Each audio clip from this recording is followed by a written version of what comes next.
And on the 8th day, God looked down on his planned paradise and said, I need a caretaker.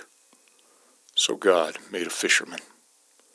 God said, I need somebody willing to get up before dawn, knock the ice off her boots, spend her only day off thrashing about in a 30-mile-an-hour headwind, come home cold and soaking, take her boots off, and tell her husband she had the time of her life, and mean it.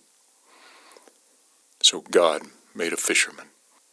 God said, I need somebody with arms strong enough to battle the catch of a lifetime, to fight it as if life and limb were dependent on it, and then be humble enough to concede, give thanks, and wish it well on its upstream journey.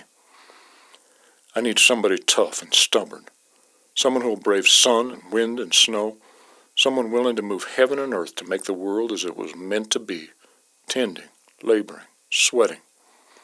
Someone with a backbone strong enough to look a mining company that wants to build a huge open-pit mine in the headwaters of the world's most prolific salmon fishery in Alaska and say, no, this will not do, not on my watch. So God made a fisherman.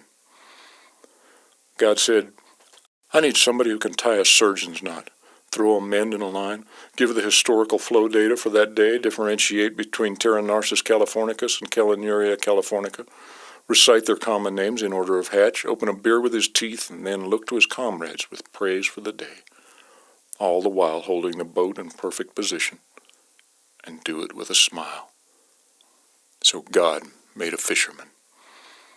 God said, I need somebody crazy enough to tie a weighted leech to the end of a child's line, then duck for cover as it comes whizzing past his earlobe, all for the joy that comes with that first fish.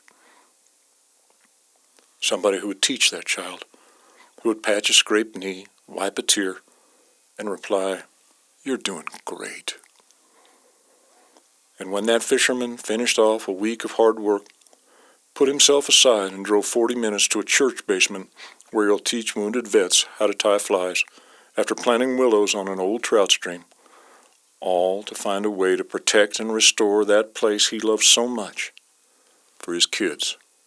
Well, then God said, now I'm on to something. So God made a TU member.